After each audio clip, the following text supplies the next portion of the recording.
I'm Jay Canna from Driving.ca. We're at the Montreal Auto Show, and behind me is the wonderfully futuristic Hyundai Concept 7. Let's go inside, take a look at all the cool things that this vehicle has to offer. The Hyundai Concept 7 is really unlike anything we've seen before, and it's supposed to be a three-row crossover, but as we get further into the video, you'll see there's kind of only one row, and it's lounge style, couch style, living room style seating. So what is the Hyundai Concept 7? Well, it's off Hyundai's Electric Global Modular Platform, their EGMP, and that's where they're building their EVs from. The big deal about that is it allows for dual motors, more interior space, and optimized performance, because the big deal with EVs is we want them to go as far as we possibly can get them to go without having to charge all the time. Because the Hyundai Concept 7 has a wheelbase that's 10.5 feet or 3.2 meters long, that whole flat floor lets you do pretty much anything you want. And what Hyundai's opted to do is give it a lounge feel and kind of has a sectional couch-esque kind of thing in the rear of the vehicle, and it has a driver's seat and it has a front passenger seat. But it's certainly not a two-row / three-row SUV that we've been accustomed to seeing. Inside, there are several eco-friendly materials. There's hygienically recycled and renewable materials throughout the interior. There's bio-paint on the exterior as well. There's mineral plaster, bamboo wood, carpet, bio-resin, and interior paint, which are all based off renewable sources that can reduce pollution for the production process.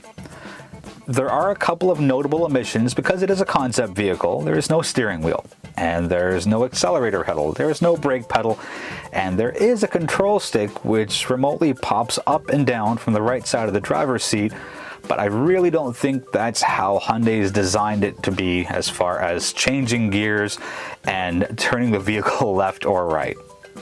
To get into the Concept 7, the way we have it now is through two large coach doors which open outwards, giving plenty of access into the vehicle. That means there's no B-pillar, and the interesting thing about that is the seat belts in what we see here are integrated into the seats because, well, if there's no B-pillar, there's something to latch them onto.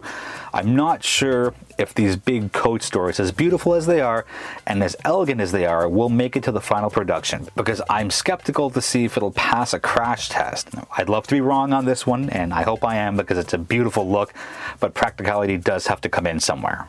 There's a lot of moving parts here and a lot of cool party tricks, and let's start with something that I think actually will make it to the final production. Those are two speakers located in the dashboard, and they rise and fall into the dash. There's a large drawer in the center of the dashboard that comes in and outwards. Great for storage. Maybe you keep it out while you're driving, or maybe you keep it in. Again, very cool party trick. There's a little mini fridge behind the driver's seat that pops in and out. We've seen plenty of fridges in plenty of vehicles throughout the last 10-15 years. I think that's going to stay. There's another cool party trick here, and it comes in the form of two drawers that open and close, one in the front, one in the rear. The interesting thing is it's not primarily designed for storage. It's designed to sanitize your shoes, and if you're having an interior that has carpet on it, the last thing you want is to have dirty shoes. I think that's an interesting thing. I'm not really sure if it's going to make it to the final product, but full marks for being creative. Almost every passenger seat in modern vehicles have the ability to move forwards and backwards a few inches.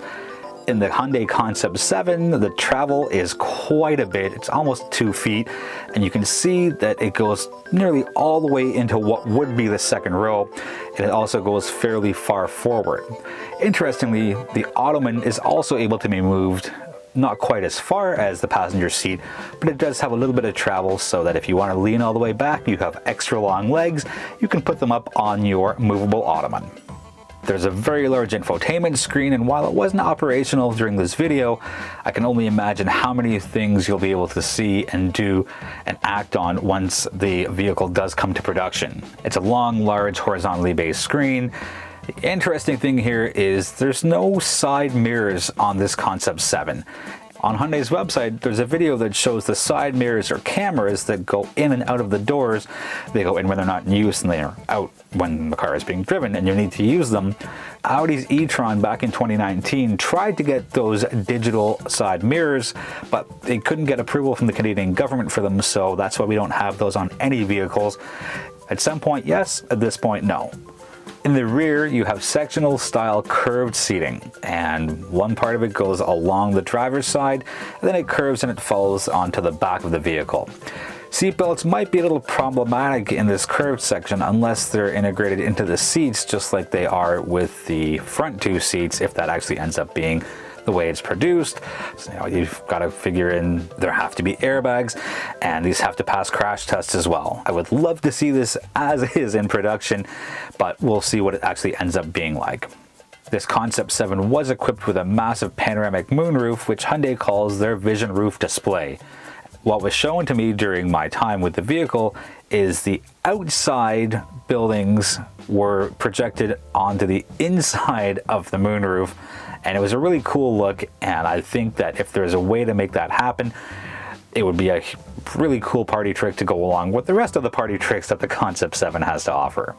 Finishing off in the rear, you'll notice that the glass panel takes up almost the entire rear of the vehicle. Yes, it looks beautiful. It opens up an already wide open space even more. There's light materials. There's that massive vision roof display. I'm not sure if we're going to see it make it to the final production because, again, as with the coach doors, I'm not really sure how the crash tests are going to turn out.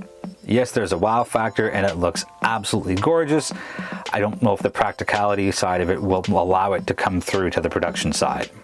Hyundai's Concept 45, which turned into the Ioniq 5, has shown us that Hyundai is really going all out and trying to reinvent what the modern vehicle is. If the Hyundai Concept 7 follows the route of the Concept 45, I think we could have something really special on Canadian roads within a couple of years. If you've got any questions on the Hyundai Concept 7, please let us know in the comments, as we're always happy to hear from you. For more news, reviews, and information you can use on EVs and hybrids, visit our website, which is Driving.ca, and connect with us on our social media platforms. For Driving.ca, I'm Jay Canna.